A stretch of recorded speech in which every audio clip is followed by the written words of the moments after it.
about 3 weeks ago, Andy and I were actually on a meeting. I was in my office, we were on Zoom, and we're solving all the world's problems, of course. It's a very important meeting. And I hear the back door to my office open up, and then like little kid snacks, I couldn't see who was outside, but little kid snacks just kind of start flying into the door. I think I have a picture of it. And then like a little writing pad, but like I can't see out, and I see things, and I'm like, oh, okay, well, the girls, this is my office in the back of our house. And they tend to come back because they know Dad's back there working, which working doesn't mean anything to them. And they see the snacks, and then Emery, our oldest, pops in, and she comes in with like so much excitement. And again, I'm solving the world's problems with Andy. And so I say, hey, babe, not right now. I'm working. You can't come to the office. And she kind of like brushes me off a little bit, like she's still like so excited to be back there, and like brought all of her stuff and prepared. And I said, yeah, like, no, Emery, like I'm trying to do something and I need to be able to focus. Can you leave? And then she starts to say no. And then it gets into me standing up and saying, Emery, you can't be back here right now. Daddy's trying to work. And then so not aggressively, with my body, used my body to move her body out of my office and said, Emery, you can't be here right now. I grabbed a couple of her snacks and the things that she brought and put them on the floor outside and said, Emery, you need to go back. And then she ran off crying. And I was like, that's right. I'm working. I have important things to do. She needs to learn that she can't just come in and interrupt me all the time. And that led me to, for all of us this morning, wondering, how do you do when you have interruptions in your life? Throughout the day, throughout the weeks, throughout the months, throughout the years, they could be interruptions that maybe were surprises for you. There could be interruptions that you kind of had an idea that could come or not, but I think there's a lot of interruptions in the midst of what you're doing and what you're up to, and how do you handle those interruptions? I would like to admit that I handle interruptions a lot better than I did in that moment, but I think actually I handle a lot of interruptions pretty poorly. What's interesting about that is, I don't know about you, you look back on the moments that you're interrupted by something and then you respond, and then you have those moments afterwards, you're like, gosh, I could have done better with that. I wish I would have responded better to that person. I wish I wouldn't have gotten so anxious about that thing because it wasn't as bad as I thought it was actually going to be. I wish I didn't get so angry. I wish, and over and over and over, and we look back at those. And I bring this up to say I don't think there's a way in which we're perfectly going to respond to interruptions in our life, the things that we weren't expecting, whether good or bad. But what's interesting is when we actually look at the life of Jesus, he was interrupted constantly. Like when we read Matthew, Mark, Luke, and John, the four narratives about his life, they just breathe interruption constantly. We can see these in so many ways. I mean, he's in the middle of teaching. If one of you just wants to stand up and start shouting something, it would just be like it was for Jesus, and getting interrupted constantly when he's doing very important things and saving the world, right? He's fixing all the world's problems, and people are standing up. They're about to go travel somewhere outside the city, and of course, we know at least one account, if not multiple, and many that weren't even documented. And Bartimaeus is sitting there blind, and he pauses the trip to actually care for the blind, which most wouldn't do. He's in the middle of grieving. He just found out that his cousin has just been beheaded, and he's like, all right, look, guys, I need to actually get away for a little bit. I'm going to go find some silence on the other side of that lake. By the time he gets to that side of the lake, there's thousands of people waiting for him.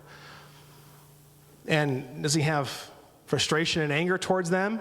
No, it says that he has compassion for them.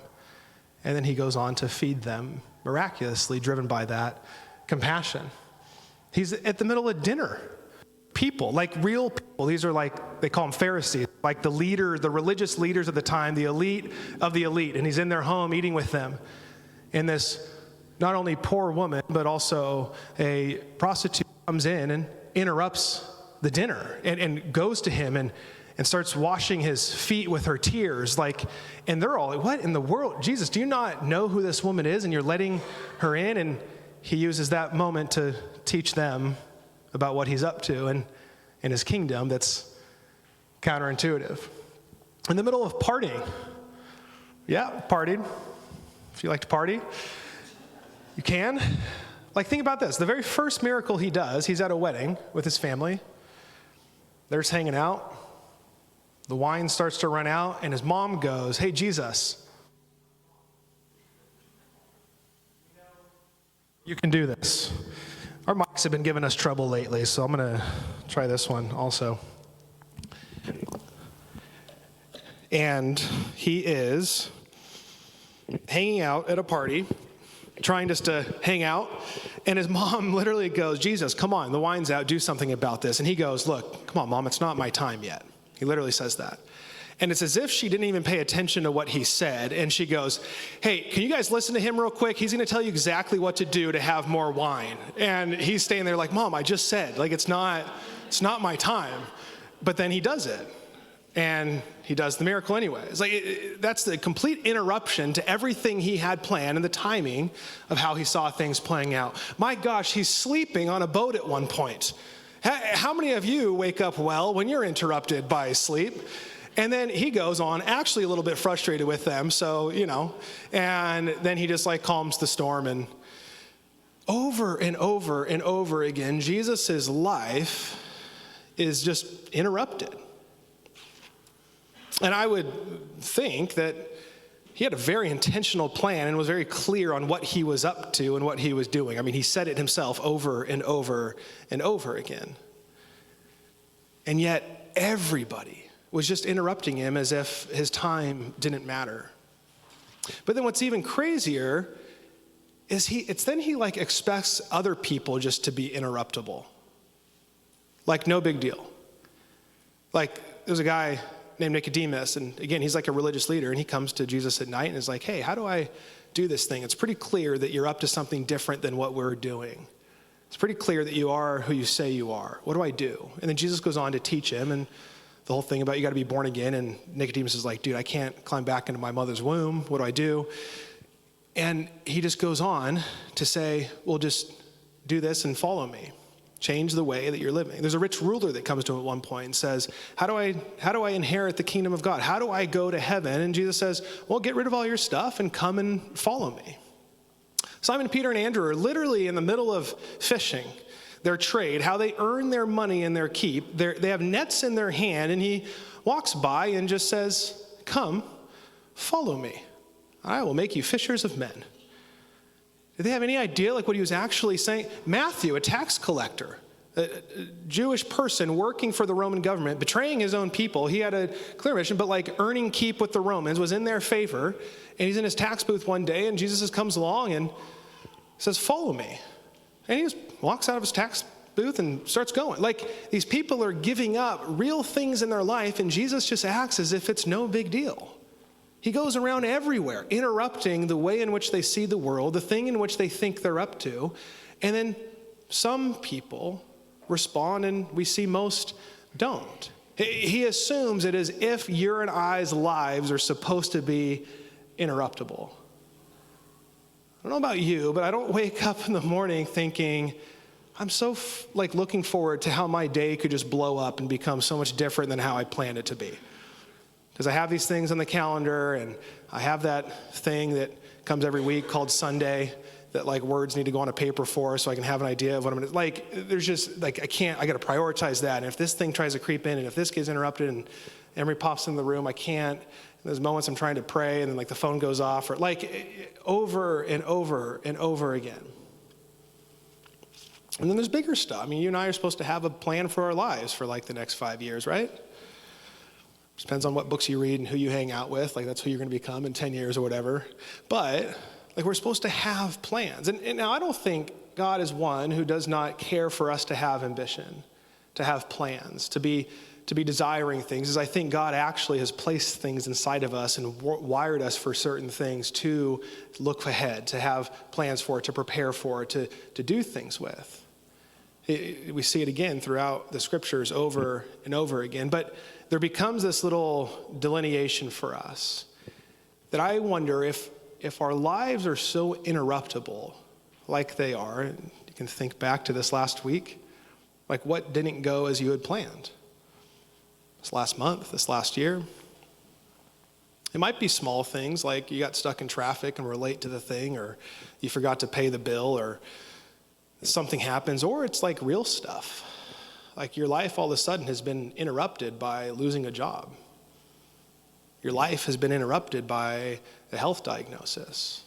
Your life has been interrupted by now needing to care for someone who has had a health diagnosis. Your life has been interrupted by the promotion you've been working for is actually going to somebody else. Your life has been interrupted by the change that you thought you were going to have for your kids that didn't happen. Your life is interrupted because the person that you're with didn't see things the same and didn't want to be with you anymore. Like over and over and over again. And it's especially hard when it's some form of grief, suffering, trauma. Those are massive interruptions, and how do we respond to those? There's also interruptions that we just simply do to ourselves. I want to name that. Like, thinking about interruptions coming in our life isn't to just pass something on to God and say, well, this is a crazy interruption. Everything happens for a reason and God must be in it. Like, well, actually, we have like self-responsibility also. We make decisions. We do things that interrupts our life. Now, the great thing is that God is constant and just in everything that he is patient and is loving and is good and is kind. So yes, God can be in everything. But so two things, this isn't to say that interruptions are excusable because of our inactions or our poor actions. It also is saying there's a difference when it's also like just these random things in the day that we care so much about, and then also like really bad stuff. As oppression wages, as wars rage, as certain things continue to happen.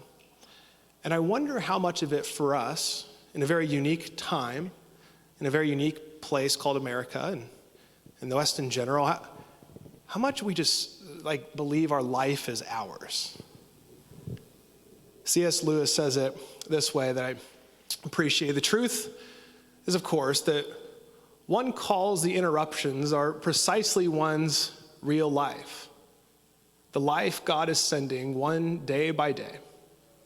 What one calls real life is a phantom of one's own imagination. Simply, could there actually be more to your life than what you can see?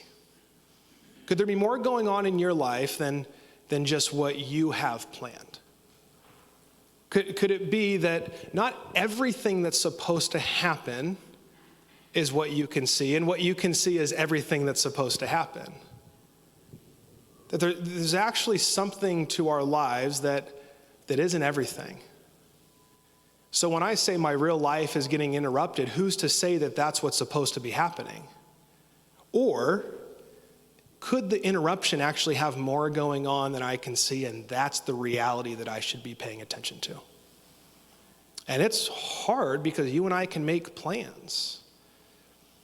If you live in the slums of Calcutta, you can't make plans. And if you're in the barrios, like you can't make plans. You don't have anything to make plans with. You're not looking beyond tomorrow and hopefully the next meal. I wonder if you and I are positioned in a place and a time that we falsely think our life is our own. It's the most real thing happening. Our plans, what we hope to see, the things we're preparing for. How often do you think about that one? How real your actual life is through the lens in which you view it? Or is there more happening to your life? And it's almost as if getting Jesus is offering us something, saying, hey, I know you have plans, and may you continue to seek plans that are good and of me and right and for other people and not just about yourself. Like, keep being ambitious in those ways, but also may you pause and every once in a while ask the question, is this an interruption or is this an invitation? Is this an interruption to my real life or is this an invitation to my real life? Is this person an interruption to everything that I was doing, or is whatever's going on with this person the thing that I should be most doing? Is this interruption in my life career-wise the thing that was so real that fell apart that I don't have anymore? Or is there something else that I can shift to? Now, that's not again to say that, oh man, everything happens for a reason and that like God is doing something. No, but God can be doing something in and through everything. If we pause and ask, is this an interruption or is this an invitation? And two things can be true at the same time. So where are you at right now? What's going on in your life that you've been interrupted by in this last year? What are the things that have come towards you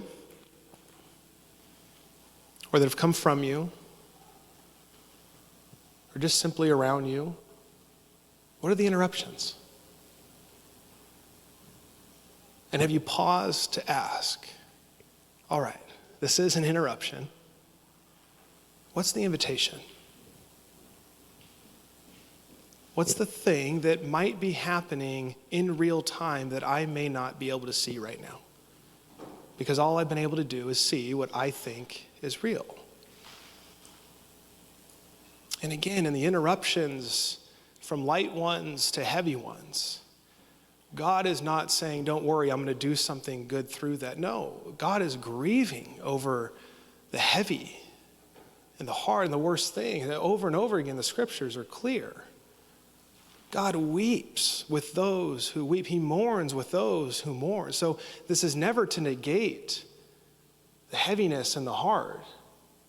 But again, two things might be true, that in the heaviness and the hard, there's still an invitation of something that God might be up to. Because you are still here, you are still living, you are still being formed. Could there be something happening in and through you? What have you been seeing as interruptions lately? And what might you be able to pause and ask, in this interruption, what's the invitation?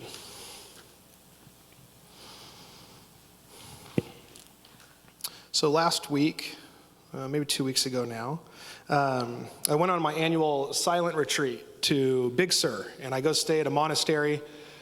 I took this picture to rub it in.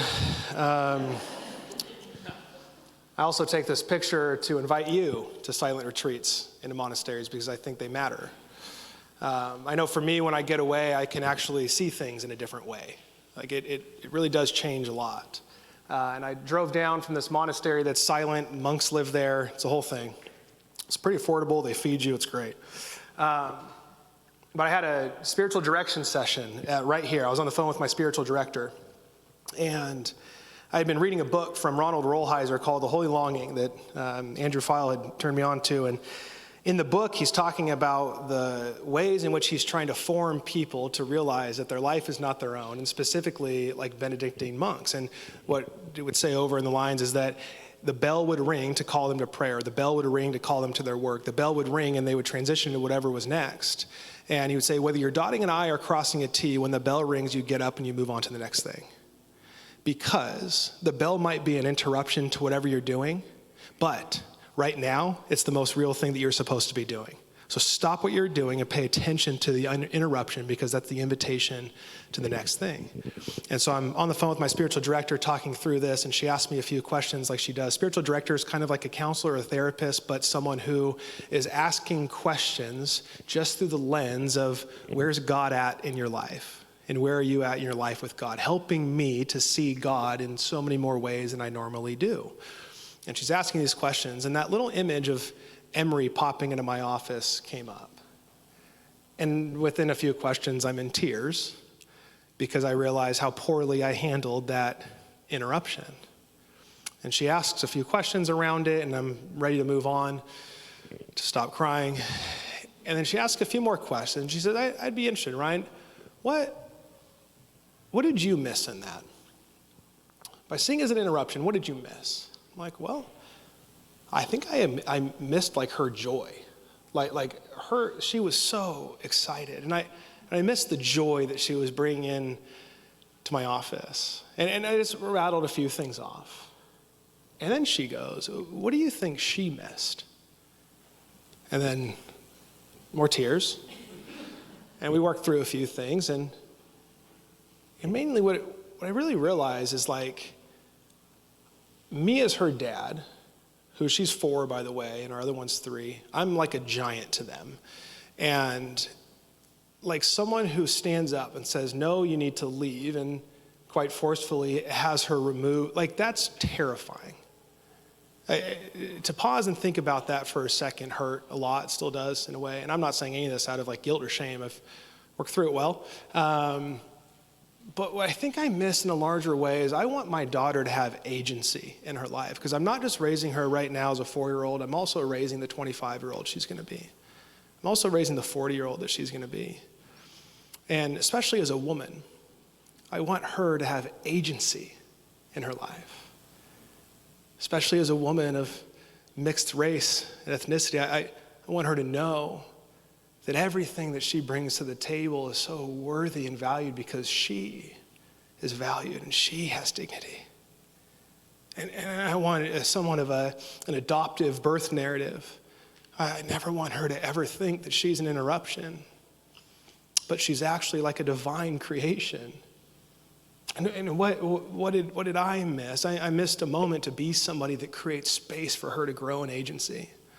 And that's not to say that we don't create boundaries around certain things. Like if they're popping in an office, I literally would never get anything done. So there's something about that. But what does it look like to say, hey, you can come back to my office anytime. Here's some of the ground rules to do that well so that we can keep doing this together.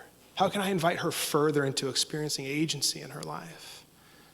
To where she can grow and know that, man, my dad loves me and supports me and will always create space for me. And I should take that into everything that I ever imagined to do. When I get so excited and joy-filled for something, and I run back there and I've prepared, like I get to do that, whatever it is. And so I just started asking different questions. Was that an interruption or was it an invitation? So for you, all the things you're experiencing in life right now, where are the invitations amidst the interruptions? And what if we just paused a little bit more? I'm in process on this. I'm bad at this.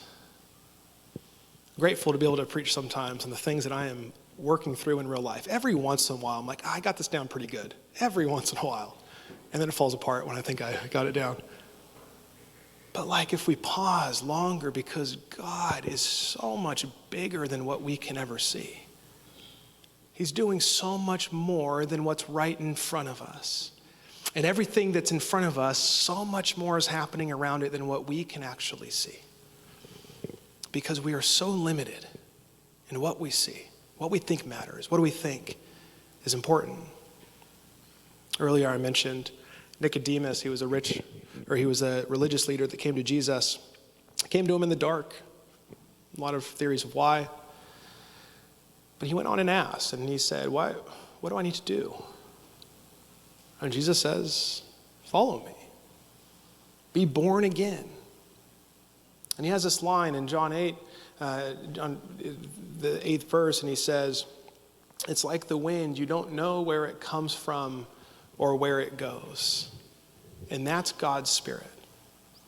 Everything that's happening in our life, if we were to pause and imagine it like the wind, we don't know where the wind is coming from or where it's going to go next. And very quickly, wind feels like it's intruding on the thing that we think we know where it's coming from and where it's going next. But what if God's Spirit is the more real thing in our life that we can be open to say, God, where's your wind coming from and where is it going next? This thing that's about to topple over because of where your Spirit's moving. Help me to let it topple and see where your Spirit's moving. Can you and I be people over and over again that just pause and ask, man, God, what might you be doing in and through this? And yes, that means staying in the grief and the loss and the hard things. It also means having hope and faith and belief in what's next at the same time. Because what he's doing is new over and over and over again. His grace does not stop. His patience does not stop. His loving kindness does not stop. And then you and I in the interruptions actually get to participate in the things that he's more likely up to than what we are. Why don't we stand together?